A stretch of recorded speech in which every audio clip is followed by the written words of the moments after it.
우리 하나님 말씀 보시겠습니다. 우리 하나님 말씀 구약성경 열왕기 하 4장 1절 말씀입니다.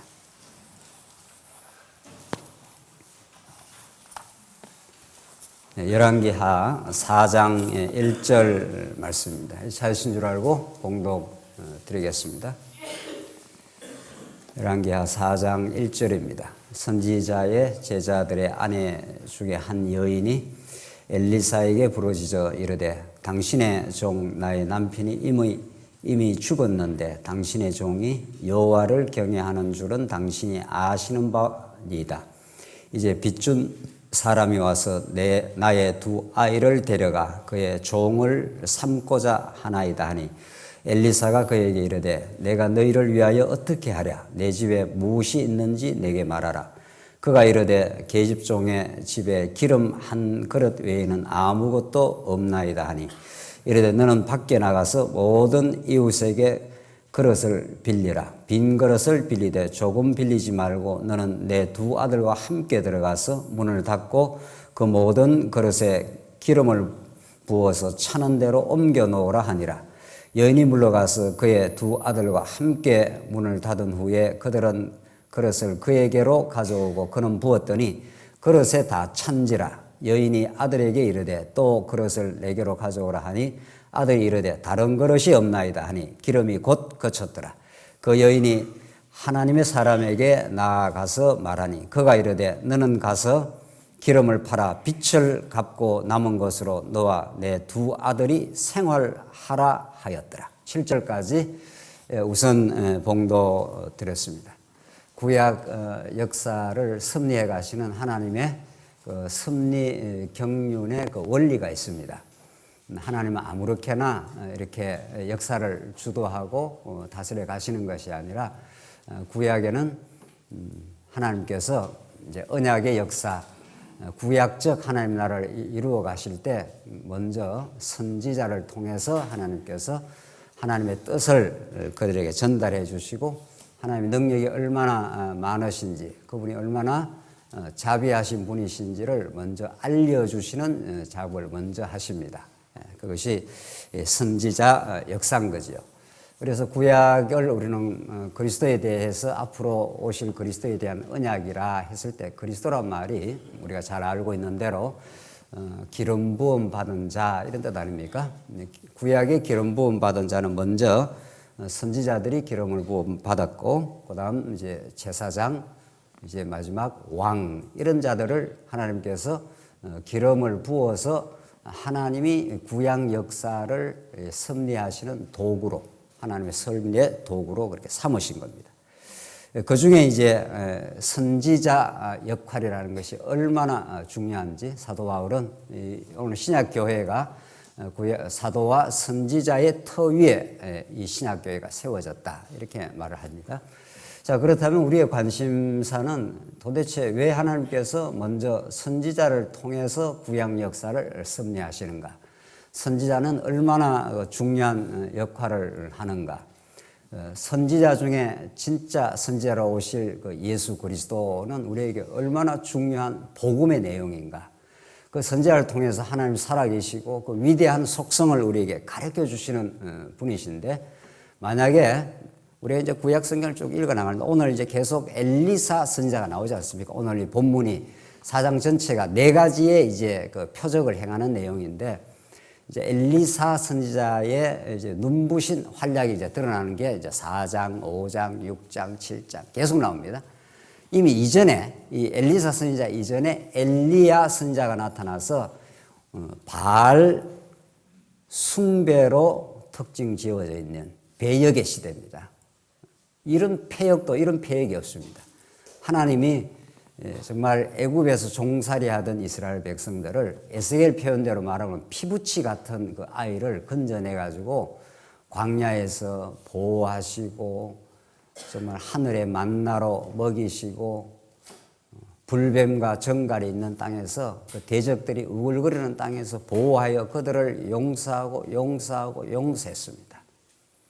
이미 이스라엘 백성들이 애굽에서 나와서 그들의 그 범죄는 이루 말할 수가 없는 거죠. 광야에서 반역하고 원망하고 하나님에게 직접 도전하는, 모세를 원망하는 그런 엄청난 범죄를 했는데 하나님은 그들의 모든 죄를 용서를 해줬습니다. 그래가지고 가나안 땅에 넣어준 거죠. 가나안 땅에 들어가서 그 기적 같은 그 여호수아의 그 놀라운 역사를 통해서 하나님의 약속의 땅으로 인도했지만 그들의 그 범죄는 이루 말할 수가 없습니다. 사사시대 때 300여 년 동안 이스라엘 백성들이 한 일은 죄밖에 없습니다. 그들의 행위대로 말하면은 가나안 땅에서 다 쓸어내도 아무 할 말이 없는 백성입니다. 그러나 하나님이 언약에 신실하셔서 하나님의 언약 백성들을 끝까지 사랑하셔서 그 백성들을 인도해 가신 거죠. 나라까지 세워줬습니다. 이스라엘 백성들이 언제 하나님을 잘 섬겼거나 하나님 앞에 의로운 행위를 해서 그 대가로 그 놀라운 눈부신 다윗 왕국을 세워준 게 아닙니다. 하나님의 언약에 신실하셔서 나라까지 다 세워줬습니다. 그쯤 하나님께서 은혜를 베풀어 줬으면 보통 인지상정이라는 말이 있지 않습니까? 사람이라면, 금수가 아니라면은 그렇게 하나님을 배반할 수는 없습니다. 북이스라엘, 지금 오늘 이 엘리사 선지자가 활약하는 이 시대가 무엇으로 특징이 됩니까? 바알 숭배로 특징되는 시대입니다. 이스라엘 백성이 이랬습니다. 그렇게 하나님께서 용서하시고 사랑하시고 그 좋은 나라를 이루어졌는데 북이스라엘은 여로보암의 길로 멀리 제 멋대로 갑니다. 멋대로 산당 제사 드리면서 우상을 숭배하고 그것도 바알 우상 시대를 만들고 말았습니다. 그러면 남쪽이 성전이 있었으니까 성전에서 하나님을 섬기고 여호와의 이름을 두신 성전에서 하나님을 찬양하지 않았습니다. 성전에다가 바알과 아세라 목상을 섬기면서 그렇게 남쪽 유다는 그 패역의 길을 걸어갔습니다. 그 시대에 하나님은 엘리야 선지자와 엘리사 선지자를 보내는 겁니다. 그러니까 어떤 그 허감의 시대에 이스라엘 백성 바알 숭배라고 하는 사도 바울은 우상 숭배를 뭐라고 설명을 합니까? 오늘 이 시대에 우상을 이렇게 갖다 놓고 구약처럼 이렇게 신상을 갖다 놓고 안 섬기니 지금 마치 우상이 없는 것처럼 그렇게 착각할 것 같아서 사도 바울은 탐욕이 우상 숭배라고 딱 적시를 하고 있습니다. 인간의 명예욕, 인간의 권력욕, 인간의 끝없는 이 시대를 특징 지우는 재물욕, 아무리 많이 가져도 만족을 모르는 그 탐욕의 그 엉어리들, 그걸 정확하게 우상 숭배라. 딱 이렇게 바울은 에베소서에서 골로새에서 그걸 딱 적시를 딱 하고 있는 거죠.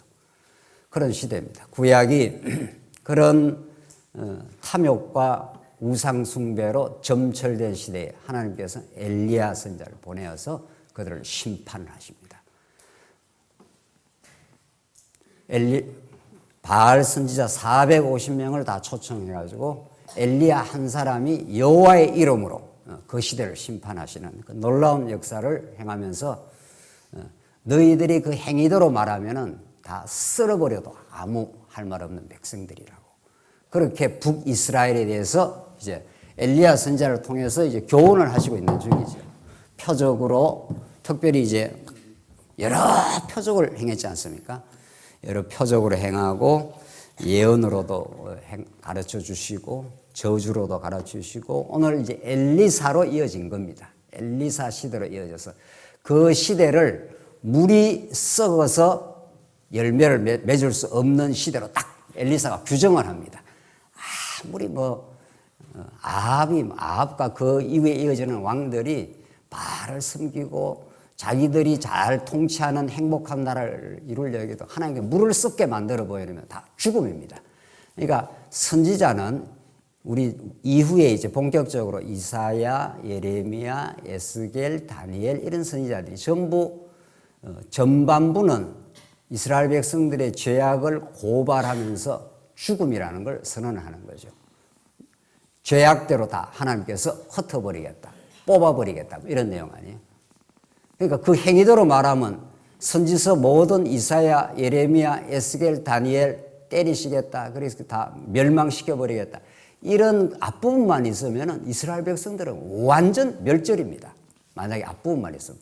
선지자들은 먼저 와서 이제 하나님의 총체적 뜻을 가르쳐 주는데 너희들이 어떤 패역한 일을 했는지를 알아야 된다 이거죠. 그걸 모르면 하나님이 다시 이스라엘 백성들을 돌아오게 해서 고토로 돌아와서 다시 나라를 회복시켜 줬을 때 우리가 또 뭘 잘해서 돌아왔나 이럴 수 있기 때문에 그 긴 이사야서로 말하면 1장부터 39장에 이르는 그 내용에 내가 이제 한번 진노를 하면 그 화를 끝이지 않아. 이렇게 진노받아 마땅한 존재임을 그렇게 노출시키고 고발하고 드러내는지 모릅니다. 요즘식으로 말하면 검사 역할을 하는 겁니다. 검사가 딱 죄인을 불러놓고 머리끝에서 발끝까지 MRI를 찍듯이 쫙 비추어내면서 죽어 마땅해 이런 거죠. 이런 자는 사형에 처해야 돼. 이렇게 검사가 고발하는 거죠. 이사야 후반부, 에스겔, 다니엘 모든 후반부는 이제 변호인이 딱 등장을 하는 거죠. 검사대로 만약에 그대로 선고를 내리면 아무도 살아날 수 없다는 거죠. 그들의 억만 죄악보다 더 많은 죄악들.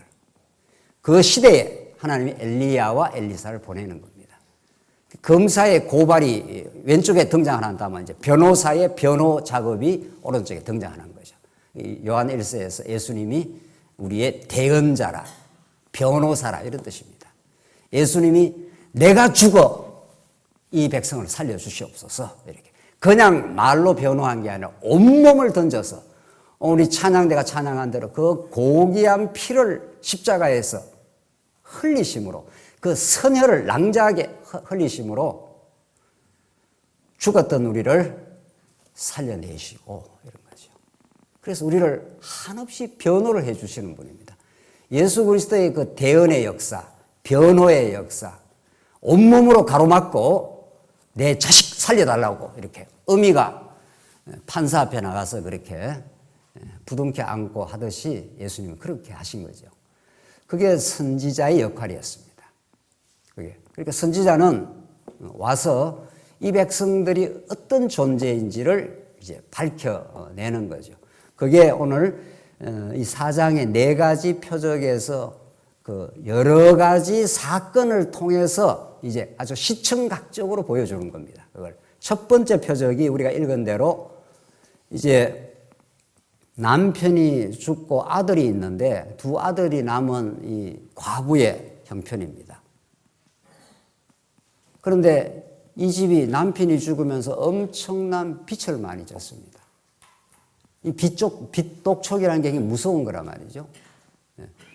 빚을 졌는데 두 아들을 빚쟁이가 와서 너 빚 못 갚으니까 내가 네 아들을 종으로, 이 종은 그냥 종이 아니에요. 노예로 내가 삼겠다 이런 거예요. 이게 죽기보다 못한 거죠. 아예 죽여버리는 게 낫지. 빚쟁이가 데려가서 자식을 인신매매하듯이 끌고 가고 노예로 삼아서 평생을 인격 살인을 다 해가지고 이렇게 노예로 시켜버리겠다는 거예요. 그러니까 이 어머니 입장은 너무도 공포스러운 거죠. 아니, 날 죽이는 게 낫지. 날 죽여서 자식을 살리는 게 낫지. 평생을 빚쟁이의 노예로 질질 끌리는 짐승만도 못한 삶을 그렇게 살게 만들겠다는 거죠. 그때 엘리사가 등장을 하는 겁니다. 그래서 우리가 읽은 대로 가서 너희 집에 뭐가 있느냐? 그러니까 집안에 기름 한 그릇밖에 없습니다. 기름 한 그릇은 그 많은 빚을 갚을 수가 없는 거죠. 요즘 식으로 말하면 집에 뭐 한 10만 원밖에 없는데 내가 지금 수십억 빚을 져서 빚쟁이가 나를 우리 두 자식을 끌고 가버리면 난 죽음입니다. 지금 그런 말이죠. 빈 그릇을 가져와. 그래서 나가서 빈 그릇을 다가 그 빈 그릇에 기름이 철철철철 넘치는 역사입니다. 7절 다시 보시죠.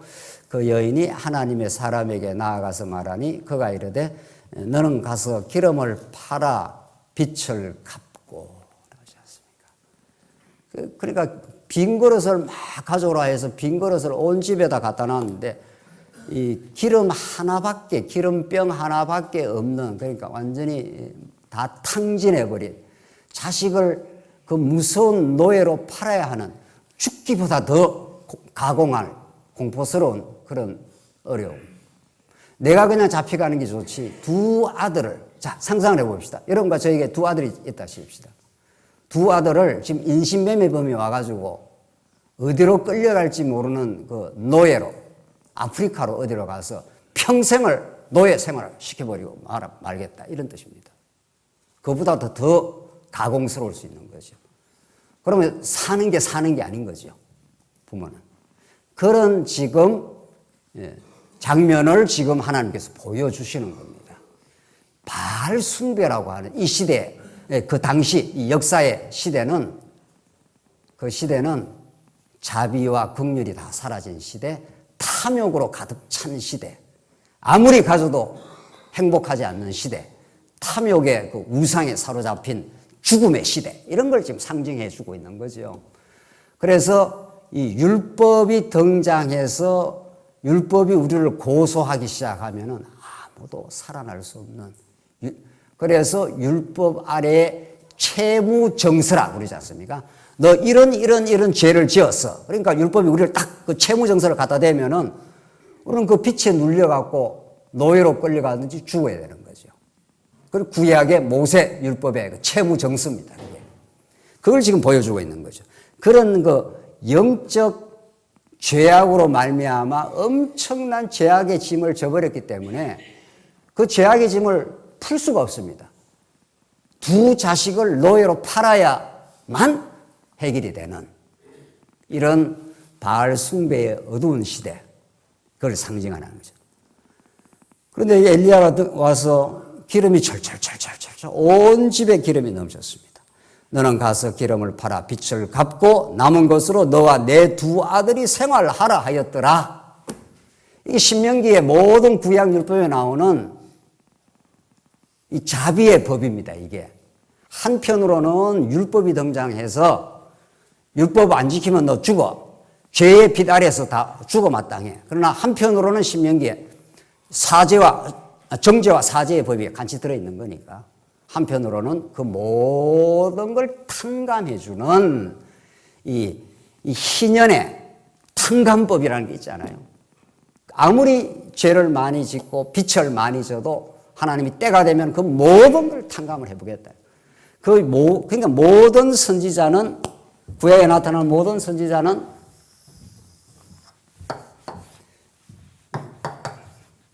이게 아브라함이 있고, 아브라함이 이제 큰 틀입니다. 우리 성경을 보는 아브라함 언약이 하나님이 자손, 땅 통치를 통해서 하나님 나라를, 구약적 하나님 나라를 이루겠다.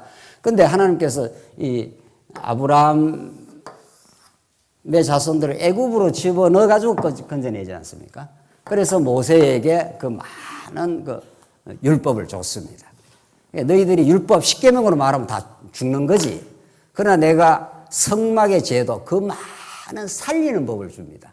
신명기는 거기다 더 붙어 나가죠. 더 많은 생활의 그 율례에 살리는 법들을 많이 줘가지고 이스라엘 백성들이 아무리 범죄했어도 그들이 긍휼과 자비가 넘치신 하나님께서 그 법을 통해서 살리는 법을 준 거죠. 죽이는 법도 있고 살리는 법도 있는 거죠. 그 두 개가 다 모세 언약입니다. 모세 율법인 거죠. 궁극적으로 누구 안에서 이루어집니까? 모세 언약은 누구 안에서 이루어져요? 예수 그리스도가 보혈의 피를 흘려 우리 대신 죽으시고, 우리가 죽어야 될 그 자리에 죽으시고 살아나심. 이게 이제 모세 언약의 성취 아닙니까?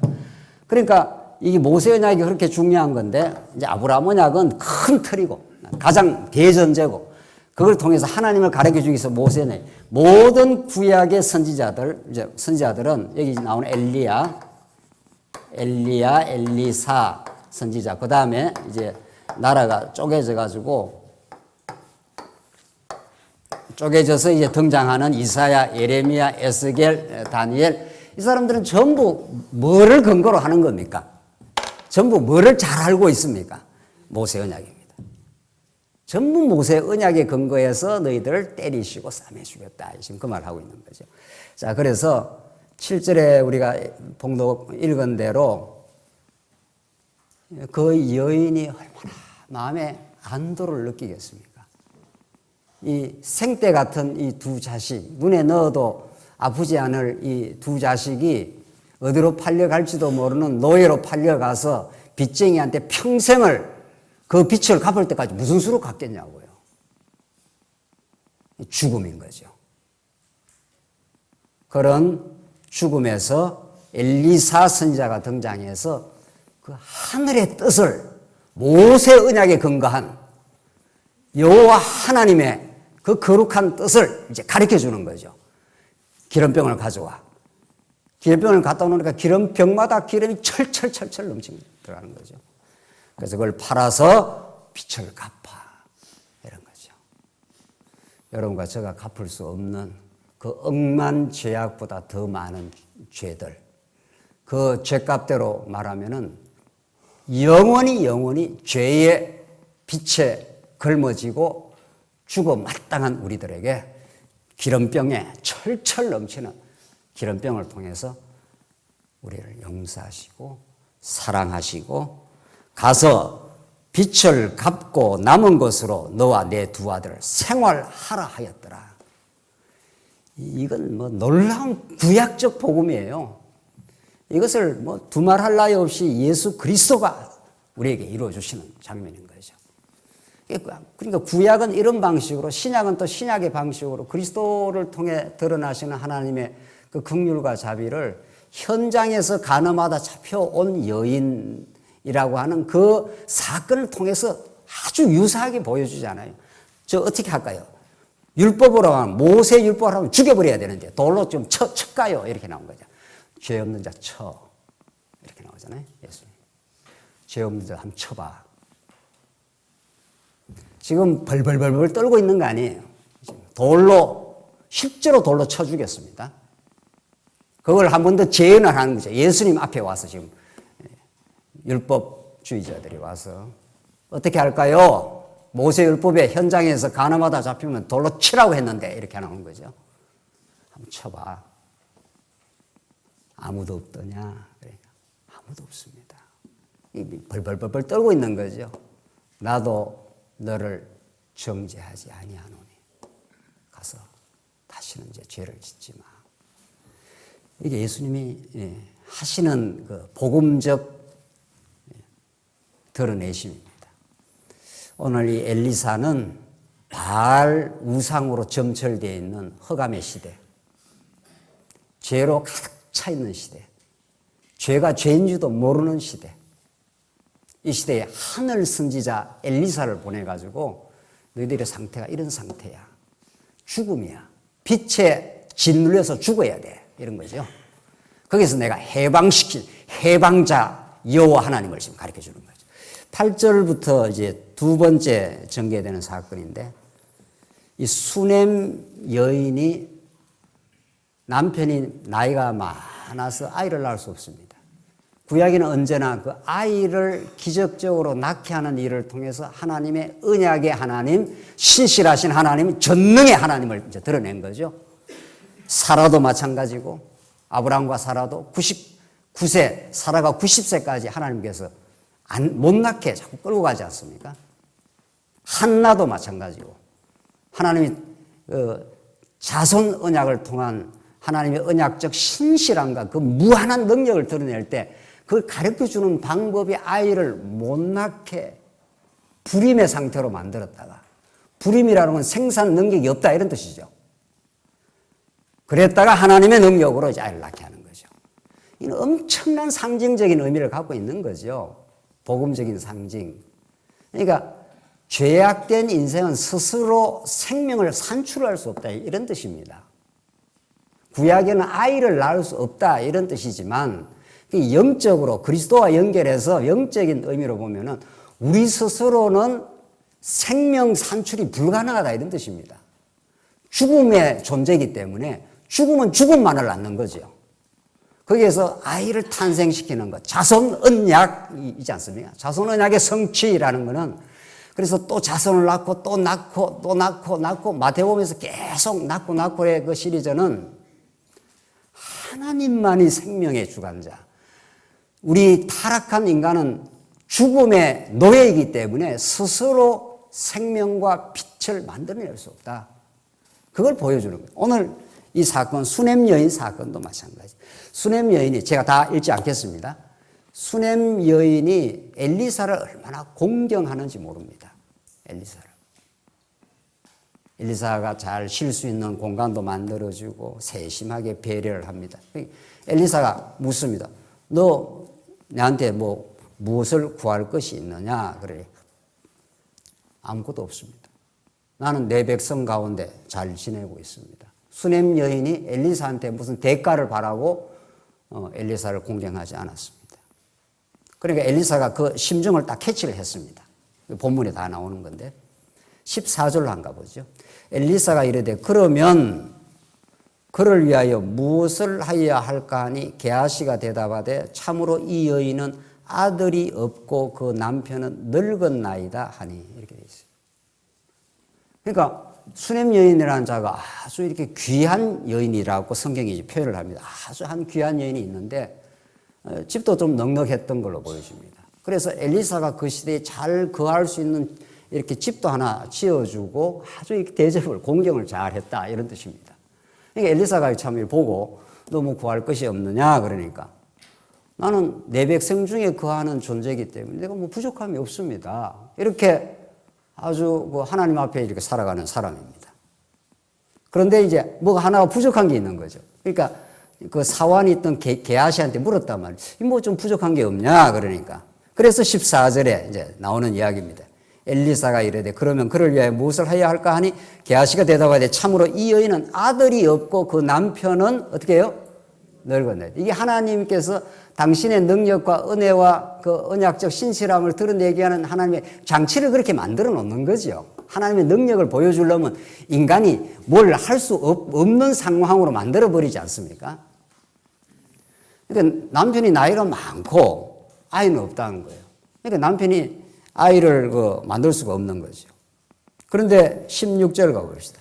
엘리사가 이르되 한 해가 지나 이때쯤 내가 아들을 안으리라 하니 여인이 이르되 아니로소이다. 내 주 하나님의 사람이여 당신의 계집종을 속이지 마옵소서 하니라. 그러니까 이게 불가능하다 이런 뜻입니다. 똑같은 반응 아닙니까? 사라도 하나님이 사라한테 90세 낳았더나 내년 이맘때 네가 어떻게 해요? 아들을 낳으리라. 이렇게 약속을 했을 때 사라가 예 맞습니다 이렇게 했습니까? 여러분이나 저 같으면 그렇게 하겠죠. 예, 뭐 하나님 능력을 믿으면. 그런데 사라한테 물으니까 사라가 어떻게 했습니까? 대놓고는 못하고 하나님 앞에 대놓고는 못하고 살짝 이렇게 숨어가지고 킥킥 웃었다는 거 아니에요. 이렇게 비웃었습니다.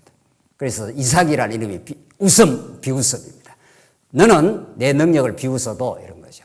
나는 언약대로 신실한 내 능력으로 이루어내고 말아. 그래서 이 세상 모든 역사는 하나님의 능력이 얼마나 큰가를 가르쳐주고 인간이 끝없이 불신하고 죄악을 짓는데도 하나님은 신실함을 보여주시고 그 긍휼과 자비하심을 보여주는 그 하나님 한 분 배우다 가는 거죠. 사실은 성경 전부 똑같습니다. 뭐 사건만 다를 뿐이에요. 사건만. 그래서 성경 알고 보면 이렇게 간결하고 명확합니다. 오늘 여러분과 제가 일주일 동안 이런 일 저런 일 뭐 겪어왔고 이렇게 저렇게 복잡하고 어려운 일들 뭐 겪어왔는데 그게 전부 복잡하고 어려운 일들은 내 능력으로 안 되네. 그거 하나 깨닫게 하는 거죠. 하나님이 지금 남편은 늙고 아들은 어떻게 해요? 없습니다. 그 남편이 뭐 좀 건강하고 젊어야 아들을 낳지. 남편이 막 얼마나 늙은지는 모르지만 호흡백발이 다 돼버린 거예요. 하나님이 그렇게 만들어 놓으십니다. 그래서 우리 삶 속에 장애가 걸리고 어려움이 걸리고 이 전부 하나님의 능력이 드러날 전초 작업인 거죠.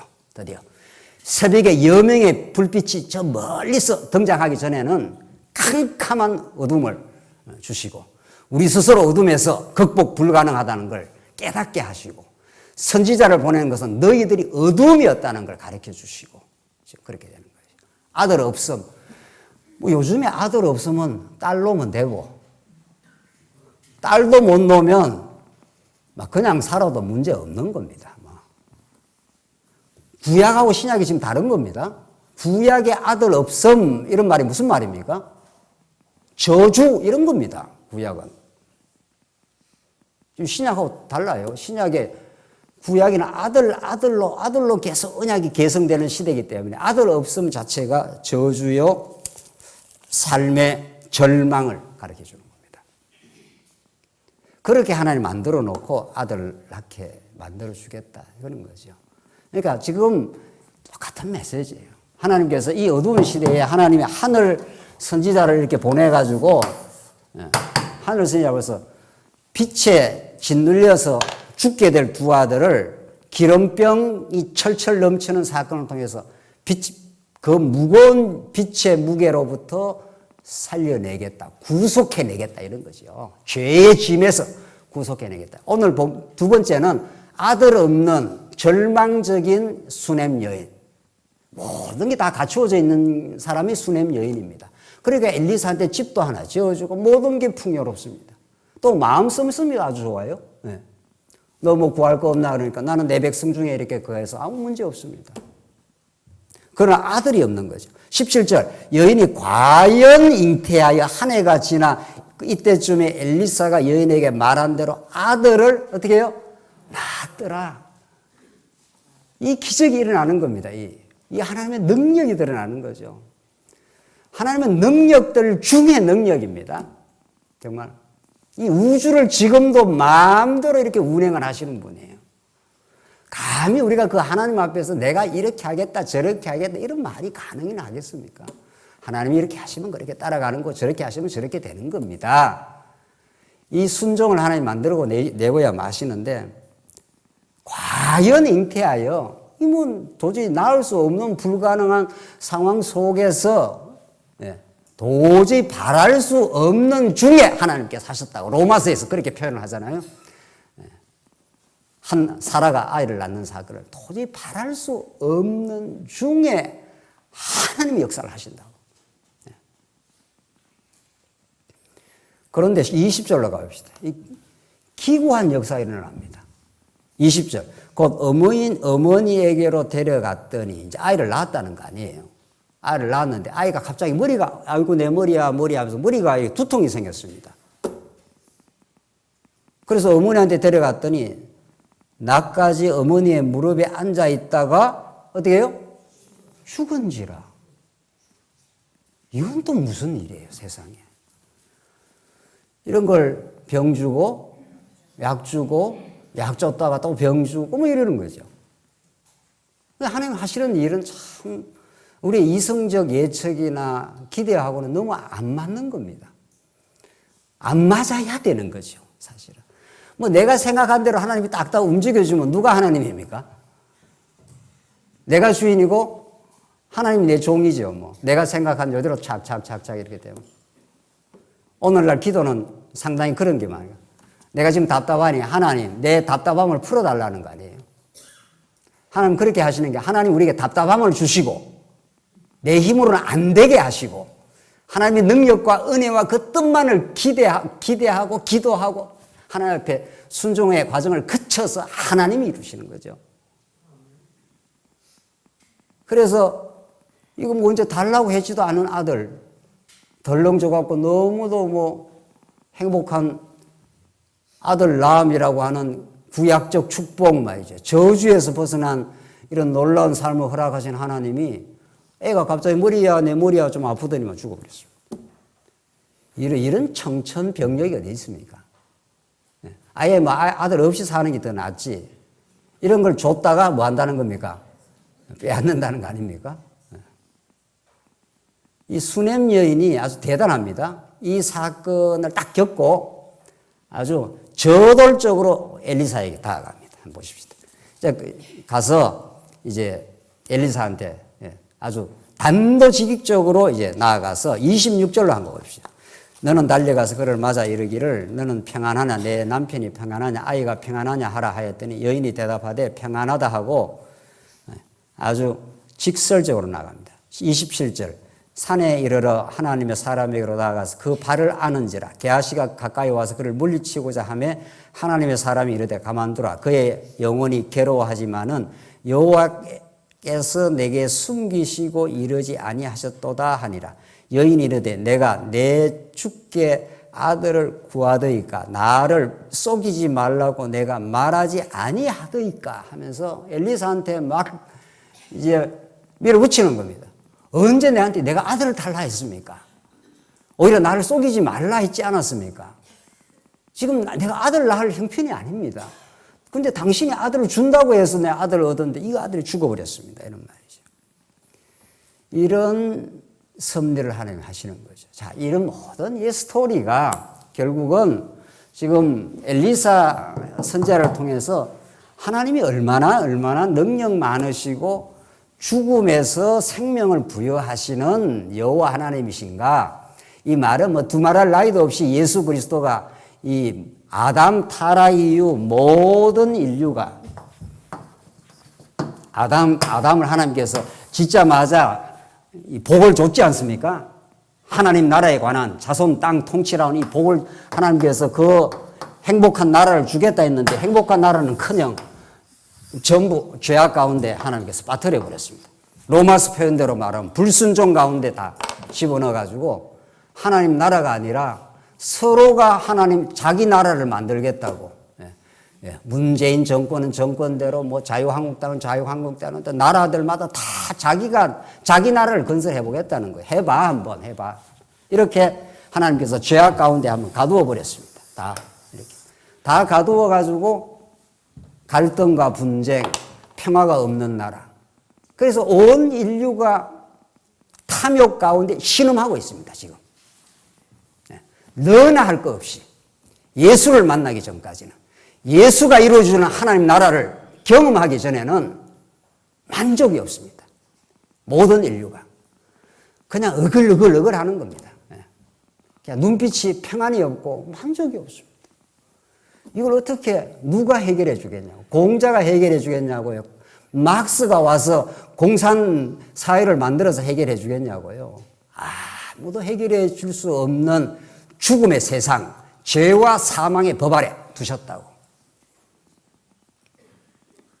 왜 나를 아들 언제 내가 달라 했습니까? 왜 나를 속이십니까? 이건 뭡니까? 그래서 모든 인류가 죄악 가운데서 신음하고 있는데 하나님의 택한 백성에게는 여러분과 저에게는 죄악 가운데서 신음만 하는 게 아니라 하나님 이것이 무슨 뜻입니까?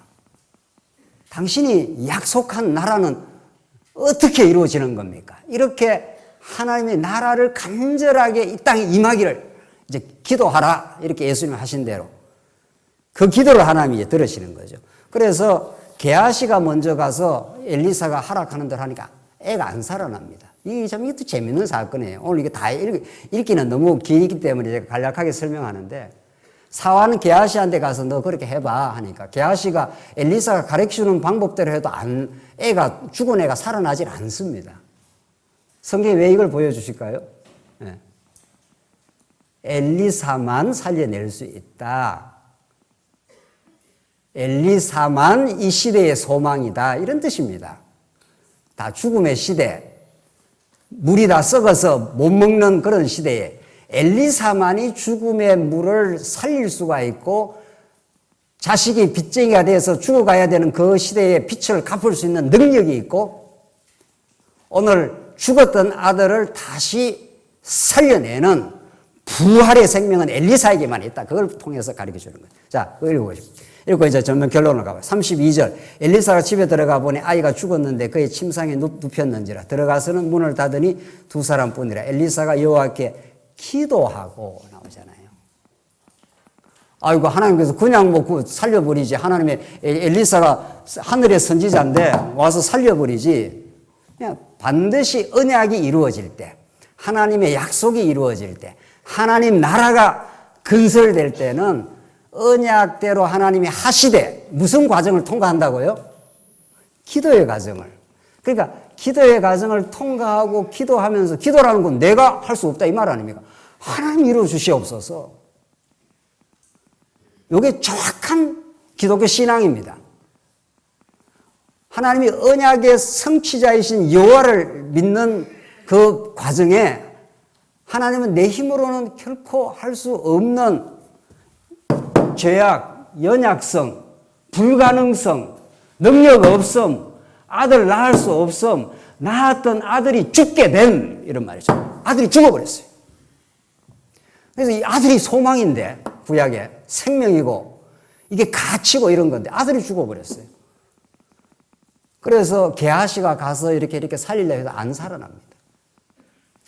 엘리사가 여호와께 뭐하고? 기도하고 이렇게 되어 있습니다. 오늘 여러분과 제가 이 신령한 예배에 와 있지 않습니까? 하나님 내 힘으로 내가 평안을 얻을 수 없습니다. 내 힘으로 우리 가정 하나도 참된 하나님 나라를 건설할 수 없네요. 우리 힘으로 우리 교회를 하나님 나라로 만들 수가 없네요. 그래서 당신이 이루어 주시옵소서. 이게 예수님이 가르쳐 주신 우리 예배 끝날 때마다 뭐 수요 기도회라든가 끝날 때마다 주기도 하지 않습니까? 그 주문 아닙니다. 그게 무슨 주문이 아니라고요? 그게 하늘에 계신 우리 아버지. 당신의 이름만이 거룩하니까 당신의 이름이 거룩하게 여기심을 받으시오며 뭐가 이루어지려고요? 나라가 임하여 주옵소서. 우리 평안이 없습니다. 우리는 때때마다 죄악 가운데 분쟁하고 갈등하고 내가 잘났다고 주장하고 그래서 충돌하고 그렇게 삽니다. 우리는 다 그런 존재들입니다. 당신이 나를 이루어 주시옵소서. 하나님이 이런 환경과 이런 여건을 만들어 가십니다. 지금 엘리사에게. 그렇게 게하시가 가서 아무리 해도 애가 안 살아나는데 엘리사가 하나님께 기도하며 그 기도가 우리 신앙이고 기도가 언약을 붙드는 것이고 기도는 능력의 하나님과의 능력을 구하는 길이고 하나님이 우리 아버지라야 구할 수가 있습니다. 그렇잖아요. 아버지하고 아들이 구하지 아들이 아는 게 구해서 구하면은 들어주겠냐고요. 그래서 우리는 그렇게 어떤 일을 당해도 우리 하나님 여호와가 내게 하나님 나라를 주시기로 약속했기 때문에 기도를 할 수 있는 거죠. 그래서 살아납니다. 이 자식이 살아납니다. 34절 아이 위에 올라 엎드려 자기 입을 그 입에, 자기 눈을 그의 눈에, 자기 손을 그의 손에 다 일치가 되는 거죠. 그의 몸에 엎드리니 그의 아이의 살이 차서 따뜻하더라. 엘리사가 내려서 집안에서 한 번 이리저리 다니고 다시 아이 위에 올라 엎드리니 아이가 7번 재채기하고 눈을 뜨는지라. 엘리사가 게하시를 불러 저 수넴 여인을 불러오라 하니 곧 부름에 여인이 들어가서 엘리사가 이르되 내 아들을 데리고 가라 하니라. 여인이 들어가서 엘리사의 발 앞에서 땅에 엎드려 절하고 얼마나 절을 했겠어요. 예? 엘리사한테 아들을 안고 나가니라. 이게 두 번째 표적이에요. 첫 번째 표적은 기름이 철철 넘어서 빛을 다 갚고 네 두 아들과 생활하라 이렇게 하고 끝나지 않았어요? 그래서 우리 예수 믿는 사람은 해피엔딩이 절대로 망하지 않아요. 예. 마지막에 이렇게 빛을 다 갚아주고 죽었던 아들을 이렇게 그러니까 아들 구하지도 않는데 아들 줬죠. 그런데 아들이 어떻게 되어버렸다고요?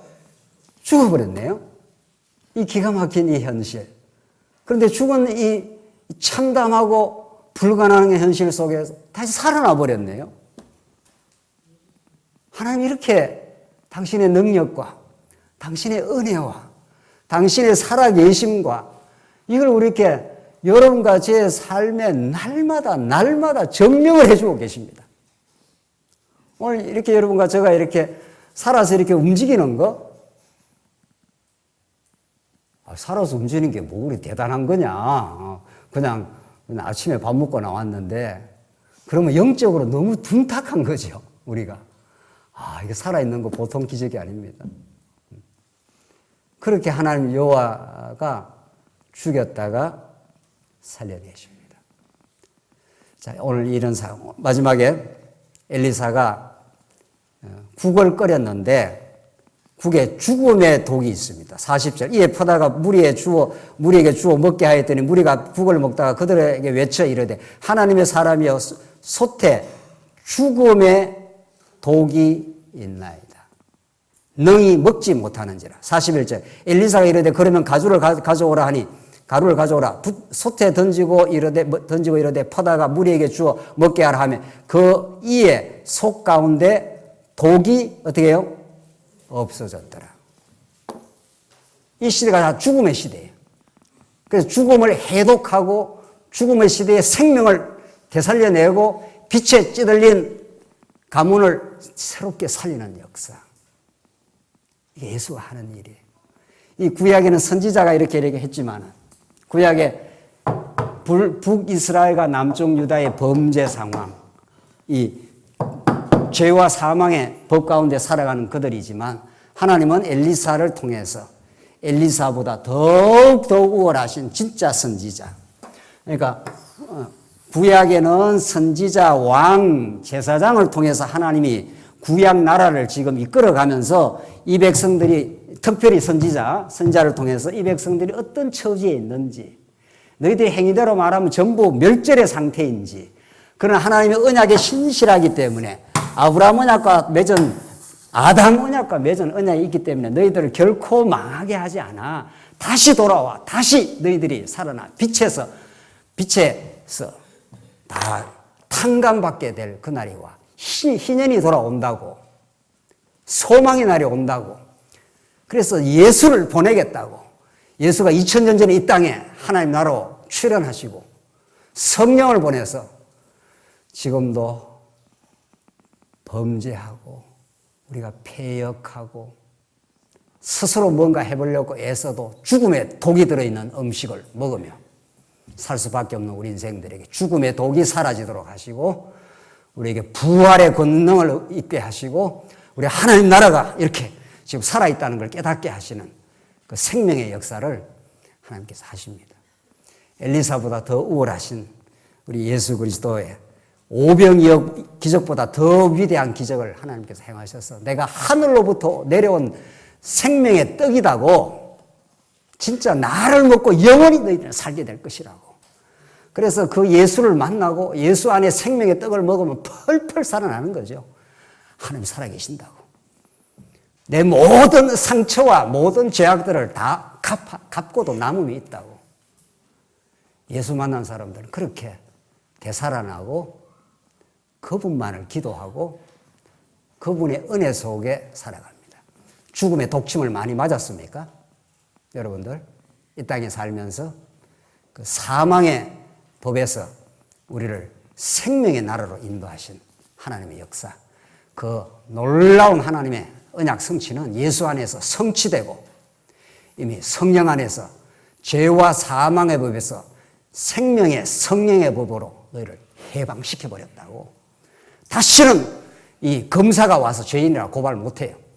하나님이 우리를 위하시면 누가 우리를 정죄하겠느냐? 이렇게 로마서가 말해요. 그 하나님의 아들의 특권과 기쁨을 여러분 삶 속에서 풍성히 누리시길 바랍니다. 기도하십시다. 자비하신 하나님 아버지, 죽음에서 생명의 길로 예수 안에 하나님 여호와 살아계심을 가르쳐 주시고 그 은혜의 삶 속으로 날마다 인도해 주셔서 감사합니다.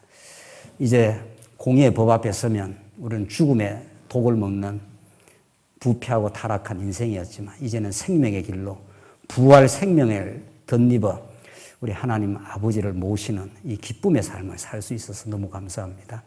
우리 모든 사랑하는 성도들에게 그리스도를 통해 주신 이 놀라운 영원한 생명의 복음이 우리 삶을 지배하게 하시옵소서. 예수님 이름으로 기도합니다. 아멘.